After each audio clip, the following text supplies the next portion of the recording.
Hello friends, मैं हूं Girish Chaudhary. Grow पर में आप सबका स्वागत है। तो इस वीडियो में हम देखेंगे कि जैसे हमने जितनी भी स्टैटिक फाइल्स मतलब कि CSS फाइल यूज़ की है, मतलब कि सपोज कॉमन स्टैटिक फाइल है या फिर अलग अलग ऐप जो भी हमने बनाई है वो सारी स्टैटिक फाइल है। अगर अब सपोज़ मैं ऐसा चाहता हूं कि ये सारी स्टैटिक फाइल मुझे दूसरे प्रोजेक्ट में भी चाहिए, तो वो कैसे हम कलेक्ट करेंगे।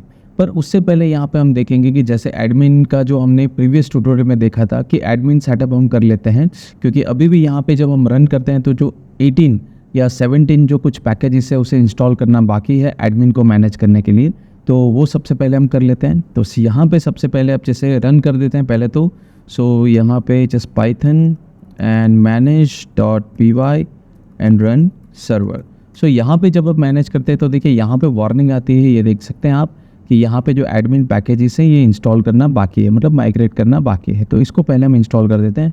इसके बारे में ऑलरेडी हमने पढ़ चुका है कि ये क्या है, किस तरह से काम करते हैं, ऑथेंटिकेशन क्या है। जस्ट पैकेजेस हम इंस्टॉल कर देते हैं, ठीक है। यहाँ पे हम बाहर निकलते हैं, Ctrl+C ब्रेक करते हैं और यहाँ पे हम इंस्टॉल करते हैं पाइथन manage.py एंड माइग्रेट। तो ये सारे पैकेजेस इंस्टॉल हो जाएंगे, ठीक है। इसके बारे में डिटेल अगर आपको जानना है तो आप मेरे प्रीवियस वीडियो देख सकते हैं, उसमें सारे डिटेल्स हैं। यहाँ पे जब मैं रन करूँगा तो यहाँ पे देखिए वो पैकेजेस का कोई इशू नहीं आने वाला है, देखिए, ठीक है। यहाँ पे कोई इशू नहीं। क्रिएट सुपर यूज़र वो सब आप बाद में भी कर सकते हैं। अब यहाँ पे देखिए जो एडमिन पैनल है, सपोज़ हम इसको रन अगर करते हैं तो ये देखिए एडमिन पैनल में भी कुछ स्टाइल यूज़ की होती है। यहाँ पे देखिए सपोज़ मैं एडमिन लिखता हूँ, यहाँ पे भी देखिए ये भी कुछ स्टाइल अप्लाई हुई है, ठीक है। तो इसमें भी CSS यूज़ हुई होगी। तो चलिए जो इनबिल्ट CSS है उसके बारे में हम बात नहीं करते हैं, पर ठीक है जो हमने CSS यूज़ की है अलग अलग एप्लीकेशंस में, ऐप में और प्रोजेक्ट में, जो कॉमन स्टैटिक फाइल्स हैं वो सारी यूज़ की। अब मैं ऐसा चाहता हूँ कि मुझे वही CSS फाइल किसी और प्रोजेक्ट में भी चाहिए। तो जनरली अगर मैन्युअली अगर मैं करता हूँ तो मैन्युअली मुझे क्या करना पड़ेगा, हर एक ऐप्स में जाके मुझे वो स्टैटिक फाइल कॉपी करनी पड़ेगी, ठीक है। स्टैटिक फाइल है वो सारी कॉपी करनी पड़ेगी, चाहे इमेजेस हो, चाहे जावास्क्रिप्ट फाइल हो, कोई भी स्टैटिक फाइल हो, सारी मुझे कॉपी करनी पड़ेगी।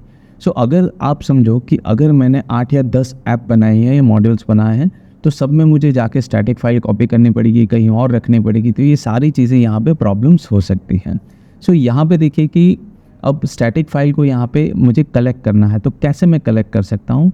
सबसे पहले मुझे कहाँ पे कलेक्ट करना है, तो एक फ़ोल्डर यहाँ पे स्पेसिफाई करना पड़ेगा कि आपको स्टैटिक फाइल यहाँ पे सेव करनी है। अब जनरली उसके लिए जो यहाँ पे मैं बाहर निकल जाता हूँ सबसे पहले। यहाँ पे हमने ब्रेक कर लिया और स्टैटिक फाइल के लिए एक पर्टिकुलर वेज है कि आपको स्टैटिक फाइल जितने भी आपके प्रोजेक्ट में यूज़ हुए, चाहे वो स्टाइल शीट्स हैं, चाहे जावास्क्रिप्ट हो, चाहे इमेजेस या आइकन्स हो, कोई भी तरह की स्टैटिक फाइल्स हों, तो उसको आपको कहाँ पे सेंट्रली स्टोर करनी है, मतलब बैकअप लेना है, ठीक है, ताकि आप उसको दूसरे प्रोजेक्ट में यूज़ कर सको। यहाँ से भी आप डायरेक्टली कॉपी कर सकते हो, कोई इश्यू नहीं है। आइए देखते हैं उसको कैसे हम यूज़ करेंगे और CSS से जो भी स्टैटिक फाइल है उसका बैकअप या उसको कैसे रिट्रीव करेंगे जो करंट प्रोजेक्ट है उसमें से। उसके लिए स्टैटिक कलेक्ट कमांड है जिसकी हेल्प से हम सारी जो स्टैटिक फाइल जो हमने यूज़ की है उसको हम सेव कर सकते हैं। पर कहाँ पे सेव करना है ये हमें पाथ डिफाइन करना रहता है। बेसिकली हम सेटिंग में जाते हैं और यहाँ पे तो बेस डायरेक्टरी, तो दैट्स ओके। यहाँ पे हम बेस डायरेक्टरी और यहाँ पे हम स्लैश, उसमें हम लिखते हैं कि कौन से फोल्डर में। तो स्टैटिक आप सिंगल कोट्स डबल कोट्स लिख सकते हैं, कोई इशू नहीं है। स्टैटिक फाइल्स, तो ये हम एक फ़ोल्डर स्पेसिफाई कर दें कि इस फोल्डर में सारी स्टैटिक फाइल है वो स्टोर होनी चाहिए। अब यहाँ पे ये फ़ोल्डर नहीं है तो डोंट वरी, जब आप कमांड रन करोगे तो अपने आप ये फ़ोल्डर क्रिएट हो जाएगा, अगर नहीं होगा तो। चलिए ठीक है, अब यहाँ पे हम रन करते हैं command, that is Python and manage.py and collect static. ये एक कमांड है। अब यहाँ पे हम इसको, सॉरी मैनेज का स्पेलिंग थोड़ा गलत है, ओके। यहाँ पे ये कमांड हम रन करते हैं तो यहाँ पे आप देख लोगे, ये देखिए स्टैटिक फाइल्स नाम का फोल्डर भी यहाँ पे बन गया है। अब देखिए यहाँ पे हम इसको जस्ट एक्सपांड करते हैं। चलिए ये सारे स्टैटिक फाइल देखिए जो एडमिन पैनल हमने बनाया तो उसके भी जो CSS है रिलेटेड, जैसे ये एडमिन पैनल आपने देखा है तो इसमें भी CSS अप्लाइड हुई है, कुछ स्टाइल है, तो उससे रिलेटेड भी जो CSS है वो सारी CSS भी यहाँ पे आ गई होगी। देखिए CSS है, ठीक है, जो भी है, आइकन्स हैं या JS फाइल है, वो सारी चीज़ें, ठीक है। अब यहाँ पे देखिए जो मैंने यूज़ की है, तो ये CSS देखिए होम पेज की जो ऐप है उसमें होम पेज CSS, मेन्यू की जो कॉमन है, ये सारी CSS भी यहाँ पे आ गई है। अगर इमेजेस मैंने यूज़ किए तो वो भी आ गई है। अब यहाँ पे JS नहीं आई है, क्यों? क्योंकि JS हमने यूज़ ही नहीं किया। अगर आप वो यूज़ करते तो वो भी यहाँ पे आ जाती। अब यहाँ पे ये स्टैटिक फाइल्स में जो भी सेव हुआ है उसको आप आराम से कॉपी करके किसी भी और प्रोजेक्ट में उसको यूज़ कर सकते हैं। सो इस तरह से ये एक अच्छा वे है कि आप जो भी स्टैटिक फाइल यूज़ करते हैं तो उसका बैकअप आप लेके रखो, तो ये बेहतर रहता है कि स्टैटिक फाइल बैकअप आप इस तरह से रख सकते हो।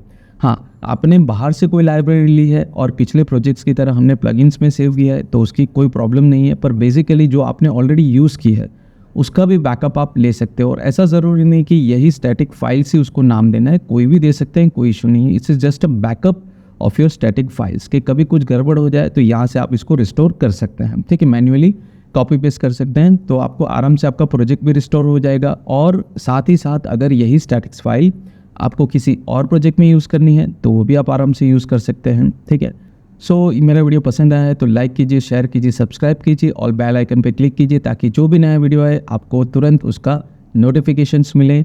सो ज़्यादा से ज़्यादा सब्सक्राइब कीजिए ताकि औरों को भी इसका बेनिफिट्स मिल सके। सो आज के लिए इतना ही, धन्यवाद।